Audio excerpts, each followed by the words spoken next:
Like I just said, you are going to need to fold your paper in half. And I'm going to make sure that this is running up on the screen too.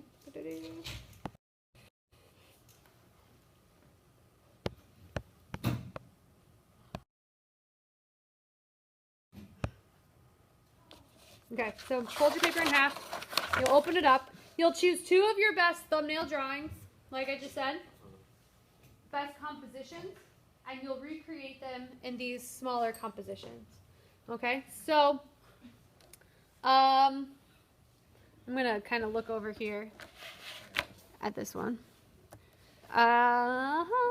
So using your charcoal pencil, you are going to, just like you have been, quickly sketch out your design.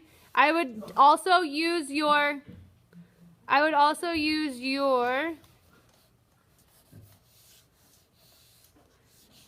viewfinder for this as well, so that you are making sure that you get an accurate composition to the best of your ability, okay? But this is just your plotting stage, so do it lightly. You don't need to use very dark strokes, but I would plot out where your shadows are going to lie, etc.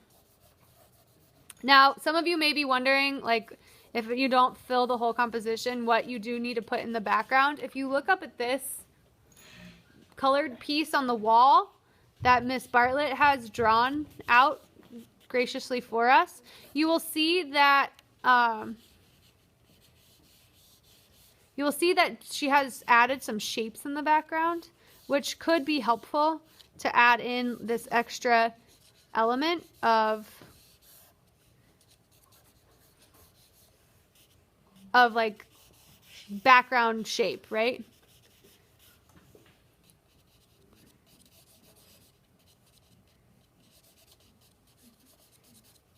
All right, so again, I'm just plotting. So like I have a little bit of like Steve's elbow in the background. Oh, sorry.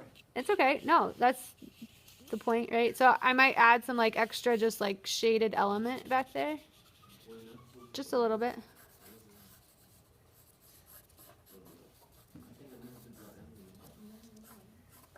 All right, so then once you add your charcoal, you can start to add in and really observe where the light is hitting. Now remember, you will want your value scale for this. Think about that 8, 7, 6, 5, 4, 3, 2, 1, and start to identify it in the shadow forms that you created. So I like to start with my with the areas where I see the most shadow first, because it kind of helps me plan out where these areas are going to lie.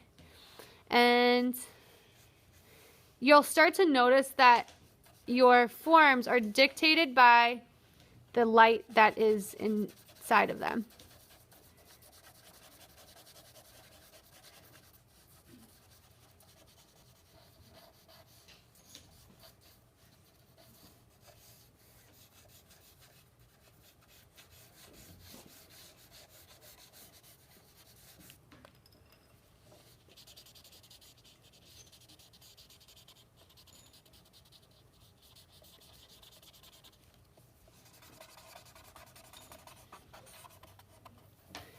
Really pay attention to where that directional light is hitting, because those are your lightest areas. Remember, that's where your piece is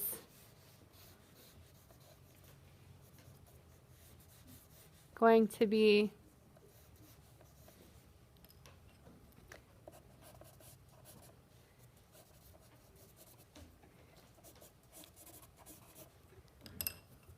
the lightest, and then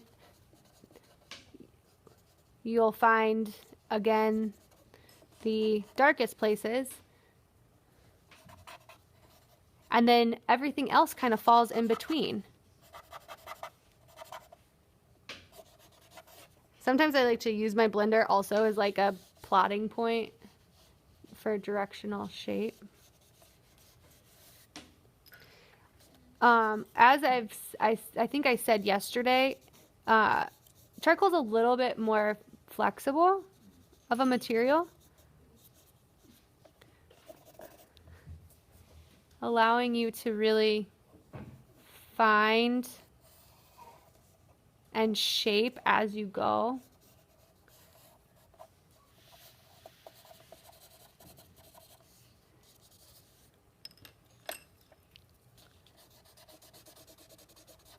Oh, that's blue. We don't want blue.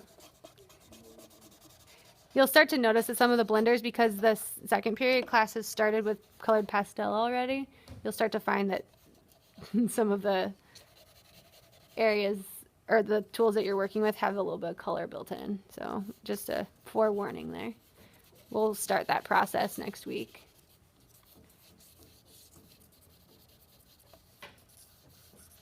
Don't forget that you may have reflected light as well on your form from the base. So as you get closer to the base of something, it will become lighter.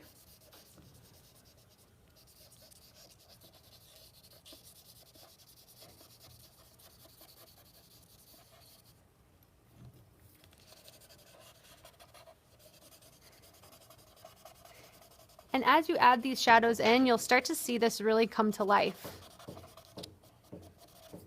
in a way that your drawings maybe haven't felt like they have been before.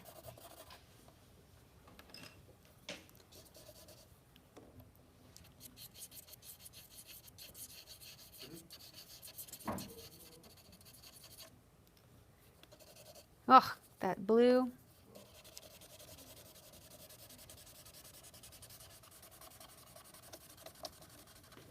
You'll see them kind of dividing up the shadows that make up a form too.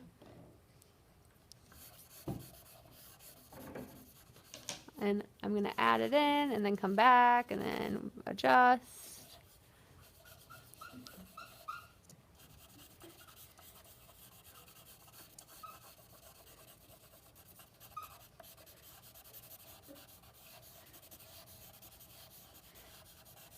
Like noticing maybe that my perspective was maybe a little off. So coming in, adjusting, blending